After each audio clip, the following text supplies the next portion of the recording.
And 3. Okay, 2, 1. I was late. Hello and welcome to a new episode of Climate Change Roundtable. Today we're going to be discussing ESG scores, but before I get to that, I do want to address one thing. This is the first video that we've had up on YouTube in about, exactly 1 week and 1 day. If you're wondering why we suddenly disappeared from YouTube in a flash, it's because last week's In the Tank episode got us suspended. I'm not going to address why we were suspended, partially because YouTube is incredibly, they're aggressive with us. They don't like us, and it's a risk. But yeah, this is the first thing we've put up on YouTube in over a week. We will continue to post to YouTube. In the Tank will continue to be on YouTube. There will be more announcements down the line. But welcome to a new Climate Change Roundtable. I'm your host today, Andy Singer. And joining me, I have Sterling Burnett. How are you, Sterling? Doing well. Going through our second winter storm in the last 2 years. That's pretty severe. Yeah, how is it there in Texas? Well, we haven't been able to get out of the house for 2 days. Ice on the streets in my little neighborhood. Yeah. Temperatures not North Dakota cold, but having lived in South Dakota, Ohio, and Montana during the winters, I can say still pretty cold.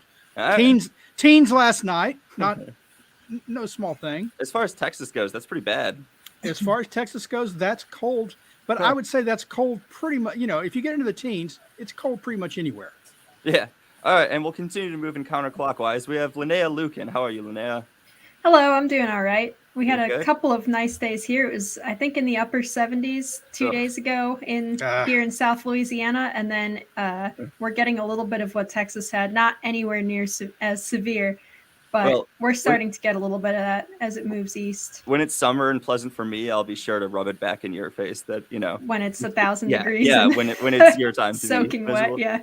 Anthony Watts. Contact me then when I'm sitting by the pool with my cigar and drink. I'll be very, oh gosh, you're right, it's terrible. We have Anthony Watts, senior fellow at the Heartland Institute. Anthony, how are you doing? I'm doing well. I just relocated to Nevada. I finally left California after being there for 35 years. California's policies, taxes, and whatnot finally drove me out. So now I'm located in Reno, Nevada. Where it is 39 degrees and sunny skies. Yeah, bringing back the weatherman voice. I like it. And Bette Grande joining us specially today to discuss ESG scores. How are you, Betty? I'm doing great. In my sunny home, I had to close all the curtains because it's so sunny here. Yeah. Because we get double the sunlight due to the reflection off all the snow. Oh, yeah. And so it's only 10 below, and the wind chill's only 32 below. So Sterling, cold is all relative, It is. Around here, it doesn't matter what the temperature is as long as the wind's not blowing. And just like in the summertime down in Louisiana, it's not hot. It's the humidity, right? Yeah. And so it's all relative to that. And so we just enjoy it. And I don't mind being here in the cold because it keeps out, as Anthony would know, the riffraff, right? So yeah, last week we discussed authoritarianism related to climate change. Today we decided to kind of advance down that same path and move into ESG scores, which are environmental, social, and governance scores. Sterling, I was just hoping you could give us and our viewers a quick rundown about what ESG scores are. And to a degree, we're going to get into this more about why we should be worried about them. Well, different people can describe ESG scores, and I'm sure the government, when it finally publishes its definition, they'll describe it differently, but it stands for environment, social, and governance. So it covers environment investing. You want companies to take into account certain environmental factors when they undertake their business practices. It takes social, so basically social credit scores. It's you want them to be politically correct. You want them to have certain equity qualities, qualifications in place. Social justice issues need to be addressed, and governance. So how a company is run, that would also deal with, do you have the right racial makeup on your board? Do you have the right gender or gender neutral makeup on your board? However you want to define that. The point is, it is taking non-business factors that have nothing whatsoever to do with most businesses' practices and bottom lines, whether they will be profitable, whether they are loan worthy. Yeah. It is trying to enforce non-business practices across the board on all businesses based on liberal, woke socialism. And you showed you show that graphic again. You can show some of the things that they look at. Yeah, so this graphic that we have here, if I actually scrolls down, it'll show us related to environmental scores what sections like actually influence these. So as you can see here, carbon emissions, product carbon footprints, the financing environmental impact. Now, to a degree, the problem with this kind of thing is the environmental impact of something you finance is not objective for all people. It's a question that, if a power plant emits CO2, us five here, we don't think that's the biggest issue in the world. But then you get, say, a more left-leaning organization to say, oh, this is the impacts of this are literally catastrophic. And I will say that ESG scores are generally oriented towards appeasing the left, not the right. So much of the things that they would argue is objective, I would argue is factually incorrect. Well, and also, just based on what you just showed, entire industries cannot satisfy certain ESG scores. I'm sorry, if you're an oil company, you put out carbon emissions. Yeah.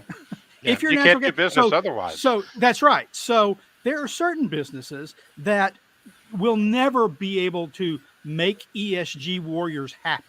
And so what they want is the government to sanction these industries, saying, sorry, we want banks to not loan to companies in certain industries because they don't have the right ESG scores. We want the Federal Reserve not to do business with certain industries. We want other regulators to enforce financial strictures on companies and industries based on their ESG scores. And we want every company to have one. We want, if you're a publicly traded company, we want you to take into account climate change, whether climate change will have any impact on your business whatsoever. I'm sorry, if I live in inland Texas, nowhere near a coast, tornadoes aren't being affected by climate change, and I've got a small business here that I've incorporated as a subchapter S corporation. Why should I be forced to try and predict 50 years in the future how climate change might affect my business? I mean, you shouldn't be. Well, of course not. And people shouldn't be forced to invest based on that. If people want to invest based on green energy scores, there's lots of green funds out there. Not every company should be part of that. Don't limit it. It's not the environmental thing is not limited to fossil fuels. No, I know that. They are all into the ag and land use and timber use and the manufacturing use of each and every one of those types of products that come from those. I mean, we even have the issue, and they don't talk about it. It's just kind of behind the scenes, but an initiative by the current president is what he calls a 30 by 30. And so 30% of all the land is going to go into federal use by 2030. Mm-hmm. So land use, the way we do farming, the way we do ranching, whether or not you should be eating meat is all going to be regulated under this environmental piece there. Yeah. And under that social side, let's not forget, they're going after tobacco, they went after guns, and they're going after the manufacturing, sales, and purchases of. And so those types of scores, that ESG rating can come down into a personal score. So MasterCard came out with a special credit card that you could use. You didn't have to, not yet anyway, that rates what your purchases are. And as you purchase, then your ESG score is rated. And that rating, they'll cut you off they put a limit on your spending if you exceed what they feel is ESG spending. The whole thing reminds me of what happened in the Catholic Church back in the in the Dark Ages and all that time. There was something called indulgences. Basically, you could sin, go out and sin, but if you pay an indulgence fee to the Catholic Church, well, we'll just sort of sweep that under the rug for you. And indulgences reminds me a lot of what this ESG thing is all about. Basically, the sin of doing business and creating carbon emissions is what we're talking about here. That's what they don't like. So if you work on, you pay out money to improve your ESG score so that, reduce your carbon emission, do sustainability, all this other stuff. Basically, you're paying an indulgence for doing business, for the sin of doing business and creating some carbon emissions. That's what it boils down to. But as Betty said, it's not just the carbon emissions. So I know of gun shops who've been in business for 40 years, who've passed down from father to son or to employees who bought out the original owners, who've got long-standing relationships with banks, smaller banks, but banks that have now been bought by larger national banks. And they've been told they will no longer allow their account. They won't be able to trade through that bank. They won't be able to get loans through that bank. They won't be able to even have checking or deposit accounts through that bank. Why? Because they're in an industry that is not favored under ESG standards. Yeah. The bank is getting out of the gun business. They don't manufacture guns. All they are is a licensed gun seller that's making a profit, that's making a living, that nothing to do with his business other than they don't like the business it's in, and banks should have no say over what business you're in so long as it's legal. Agreed. Linnea, I kind of want your comment on this. What do you think about the fact that someone can exercise a basic, American right, which is bearing arms, and then at the same time, or a company could, operate within that field, and at the same time be penalized, from an economic standpoint for this basic right? Well, I've had less than favorable opinions of the NRA for a while now anyway. So I'm pretty much on the same side as Sterling on that one, that it's a lobby to protect the manufacturers more than it is to protect the gun rights of the individual citizens. But when it comes to ESG, the idea that it's kind of a tax on businesses is one way to look at it, but let's not forget a lot of these businesses are totally on board with this stuff. Yeah. They push it and they're thrilled to, bend the knee and and go along with this stuff. Yeah. Lenin said capitalists will sell you the rope you used to hang them with. And that's what's going on here. I mean, back in 20 years ago, when I first started doing climate change, natural gas and oil was more than happy to pile on to coal. To say, we want to regulate coal because natural gas is a transition fuel. It's clean. We're going to burn natural gas for electricity. So we're willing to sell out our brethren in the coal industry because, and the environmentalists at the time said, yes, we accept the transition fuel argument. And as soon as they crushed coal, suddenly the environmentalists turned on them and said, no, we don't like the transition fuel argument. We got to get rid of natural gas and oil as well. Anytime you give the camels, you let the camel's nose get under the tent, you'll never keep it out. And they stepped on a slippery slope when they started agreeing incorrectly that there was a climate catastrophe in the offing. Climate change, yes. The world ending, not by a long shot. And yet they've just caved in to the rhetoric because they think they're going to get the indulgences and they'll just pass the cost of those indulgences on to the rest of us. Right, exactly. And the utility companies are doing the same thing with the wind and solar stuff. It's virtue signaling because they actually do get something out of it from the government, right? And all they have to do is pass the cost off onto the consumer. Yep. So essentially we're entering an era of woke capitalism, I would say. And I've always felt to a degree that woke capitalism is advantageous to large companies, that we're referencing here, like the MasterCard, for example, partially because they can put out an advertisement that says something along the lines of, oh, we respect the environment, and then do nothing on it. But you score political points with entities with the left, essentially. I mean, the idea that you're a woke company is very easy to say and to make a lot of people happy while doing absolutely nothing in terms of action. Much of the action comes from the government to a degree. Sterling, some of them, are doing something because they're getting something out of it. I'm not saying every company. But it's not. I just think it's sad that capitalism as a term has been so bastardized. I'm sorry. If it's woke, it ain't capitalism. No, agreed. If it's crony capitalism, some of my friends use the term crony capitalism. If it's cronyism, it's not capitalism. It's mercantilism. It's government sanctioned business, and only as long as the government sanctions that type of business. And the question is, can you buy your way in? But that's not what free markets are supposed to be about. This is the farthest thing from free market capitalism as you can imagine. Yeah. I had Sorry.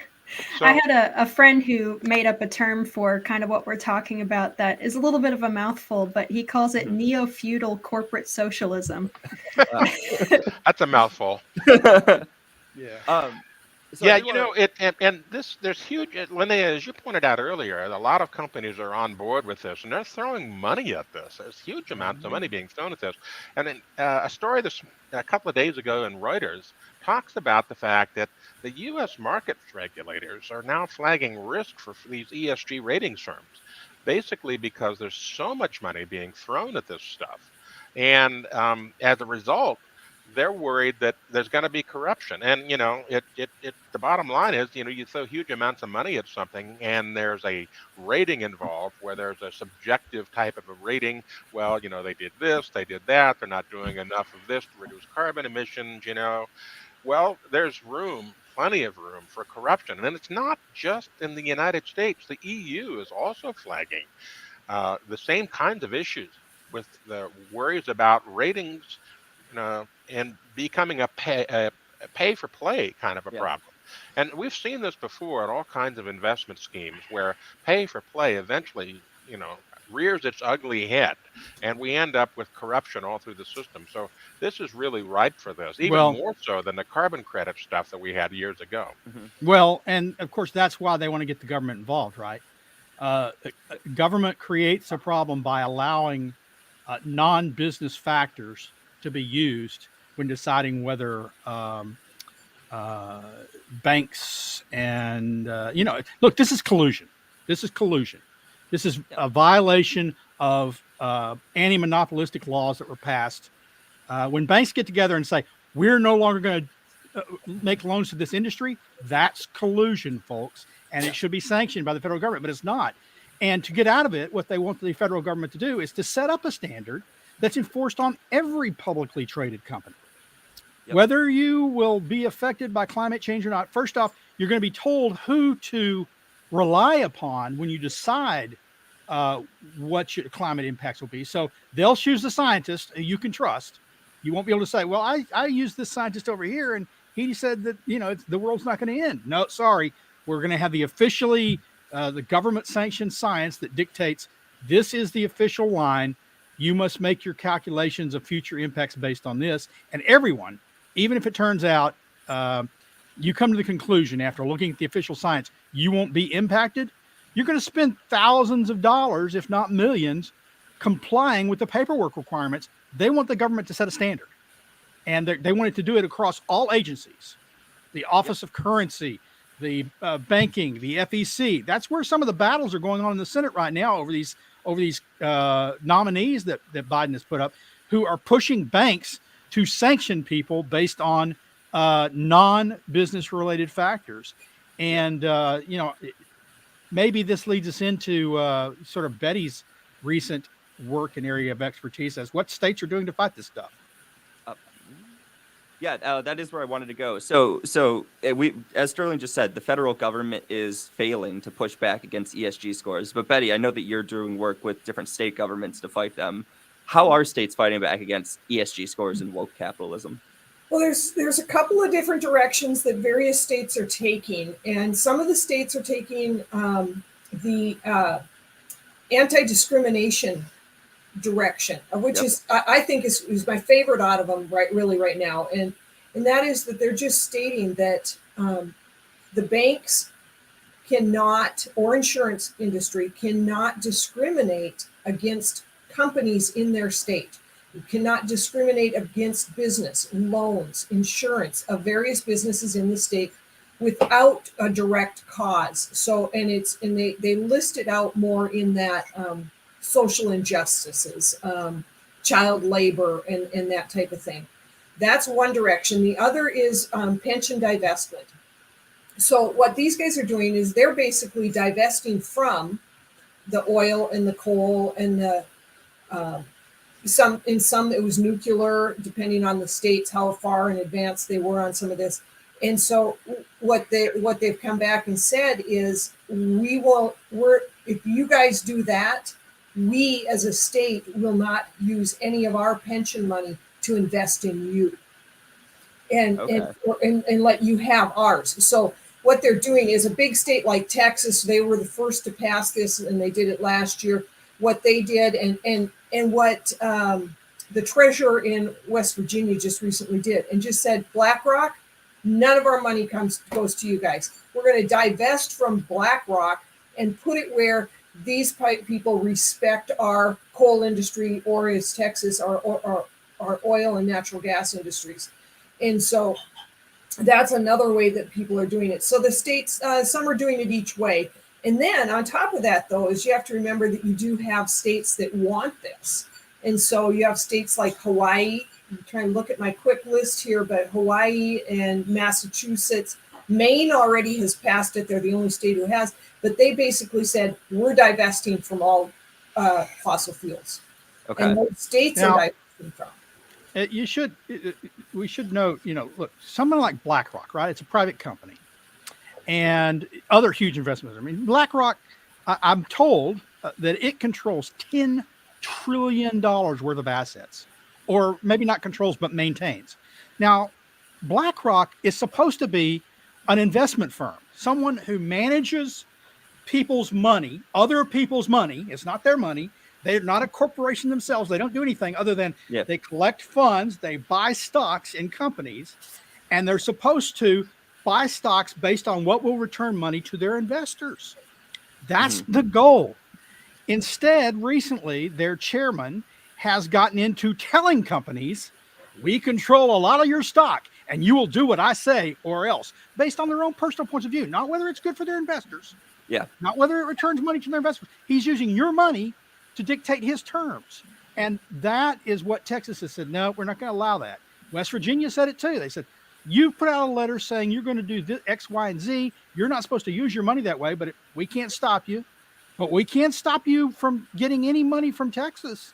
We've got a lot of money. We've told banks in Texas already. There were some major banks that were going to underwrite some bond sales. It's common for banks to underwrite bond sales for different state agencies, for different cities. And the Texas AG stepped in and said, nope, under our new law, because you've said you're going to sanction gun and oil companies and not do business with them, you can't underwrite bond sales in our state anymore. And all of a sudden the banks are going, whoa, no, you misunderstood. We didn't mean to do that. Because bond sales are big for these banks. Yeah. I think what's important is to realize that these stakeholder groups, they do not value free market or capitalism. And excuse me. And as Sterling was saying, there's this putting a word in front of capitalism to make it some form of capitalism. There's the term stakeholder capitalism that's out there. Which is what I want to. So we're talking about shareholder capitalism versus stakeholder capitalism here. And so shareholder capitalism, profit and shareholders, that's dirty words to them, And so the agenda, their agenda is the only thing that matters. Damn the costs. Collateral damage doesn't matter. Doesn't matter that we lose reliable energy, right? In Texas, we don't need reliable energy. You don't mind. That's a good point. We're heading. Interestingly, I received a warning from our rural cooperative about an hour ago, and it said high winds coming. Wind will be off. The wind's going down. We're not going to have any wind power. So it only works at certain times. It's not reliable. So stop acting like it really works, because in states when we need it the most, Texas, North Dakota, in these types of situations, we need reliable energy. And it has to stay on constant. And so they don't care what the collateral damage is. They don't care that people are losing their heat or their air conditioning later on and stuff like this. They're constantly broadening their definitions to move away from the traditional into their idea of what would be a free market business. And it actually does the opposite. It takes away actual free market. Yeah, I mean, I did a video last year when the Texas storm hit and there was that big freeze, and that was the reason so many Texans lost power was a multifaceted issue. One of which was the push for wind power in the state, which when the temperature froze, these wind turbines didn't work. They were frozen. Well, they actually went offline. The wind had been providing over 50% of the power in the state under Texas's system 2 days before the freeze, and 50%. The wind died, and it went down to 1% of the power they were supplying. And then while it was offline, to add insult to injury, by the time the winds came back on, the turbines themselves were frozen. So they couldn't come back on. Yeah, the wind was now blowing, the storm was howling, and nothing was happening there. And then, like you said, there were a lot of factors, but had the government not gotten in bed with industry and said, we're going to mandate a certain amount of power come from wind, because none of us being engineers, by the way, we decided we know how the power system should work. They mandated wind. It's like, look, we used to have a power system, a modern power system that worked because it was designed by engineers. And they decided, first, they looked at reliability, and second, they looked at cost. Politicians got involved, and they said, whatever we decide is going to be reliable, and we're convinced costs will go down if we use this kind of energy. I should say they've been convinced because they're getting lots of, donations to their campaigns from companies that tell them that. Yeah. They don't have the data to back it up. They just have the campaign donations that say, oh yeah, sure, this is gonna work great. Believe us. That was an example of what happens when you do the right thing for an ESG score, but not the right thing for actually the people. That was an example where the government was doing it. Now we're pushing more private companies into the same direction, and these have unforeseen consequences. One of which was that Texas freeze last year, where a lot of people died. That wasn't just 200, around 200 people. Exactly. I sat in my house. There's a real cost to these things. Yes, I sat in my house where the temperature upstairs, which is where the heat rises in my house. That's why I've got a fan on behind myself now. It was in the 50s. Downstairs, it was in the low 40s. And fortunately, I, as a hunter, had a buffalo blanket, and my wife and I sat under my buffalo blanket for 3 days, staying warm with no power. A buffalo blanket. Literally, a buffalo hide is very thick and warm. There's a reason why buffalo do okay out there in Montana in the middle of winter. I actually was curious. So it worked quite well, but not everyone had a buffalo blanket, and 200 people died. Not everybody has those things.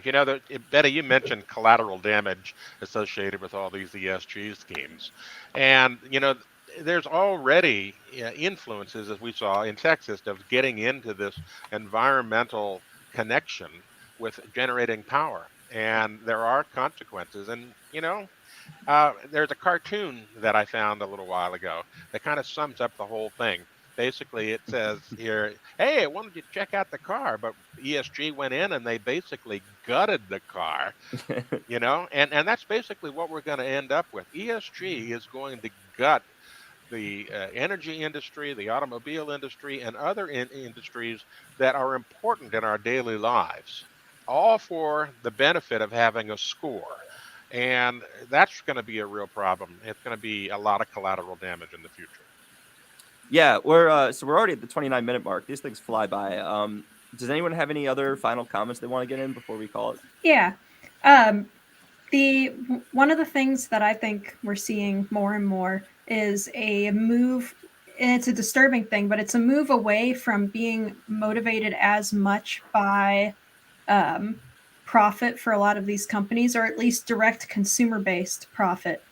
I think that we're seeing a shift in both government and companies where the social credit score is more valuable than losing a bunch of customers or losing a bunch of money. And you see it in major corporations that lose huge market share after they go ahead and virtue signal some kind of a left-wing talking point. You see it with the government losing revenue from oil and gas when they try to shut down a bunch of drilling on federal lands. You see it across the board. I think that we've got activists who are in these positions of power, and they're not as interested in profit as traditional old, the old crony capitalist stereotype of, Mr. Moneybanks, stuffing his pockets with cash from. To be fair, those old crony capitalists, someone like John D. Rockefeller, they were out there earning the money. Yeah. These guys are living off other people's money. They've got their billions and they don't care who else suffers. Right. There was a show, I believe, I forget what it was on, but it's called Black Mirror. Oh. And it's all about technology and they've had some episodes on social credit scores and things like that. Yeah. If you thought that was scary, it turns real. It's sort of prescient. It's like 1984 for the modern age.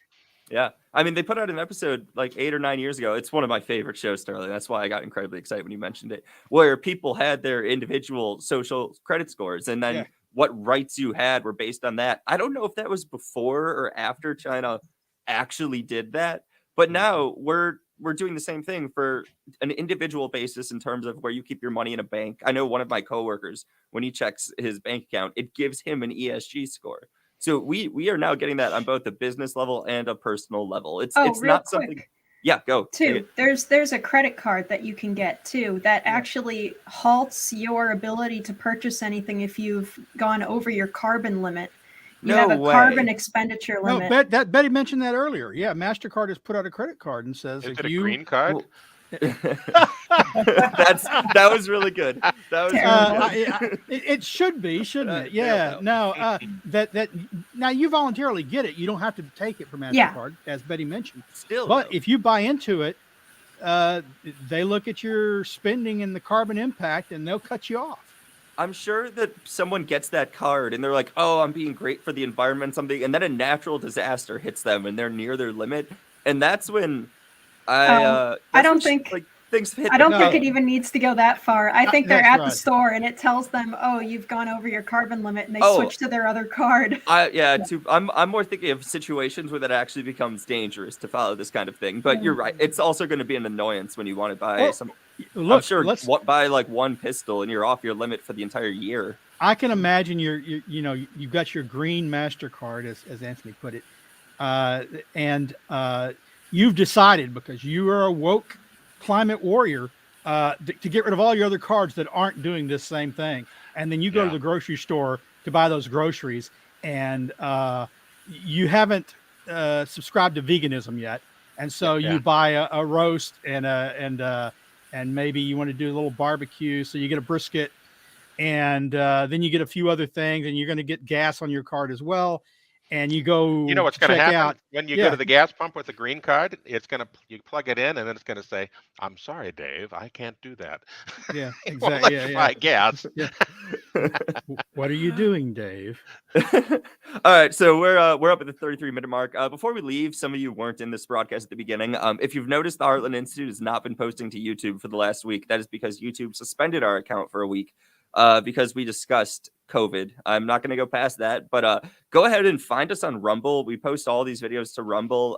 Find us on Facebook under Climate Realism before Facebook ends up hitting us too, because they recently hit our Climate Realism page with a fact check claim. So follow us on the more free speech oriented platforms. You can find all these videos there. Outside of that, subscribe to us on Facebook. Check out Climate Change Weekly on heartland.org. Sterling writes it every week. It's great. And that's it. We will see you all next week.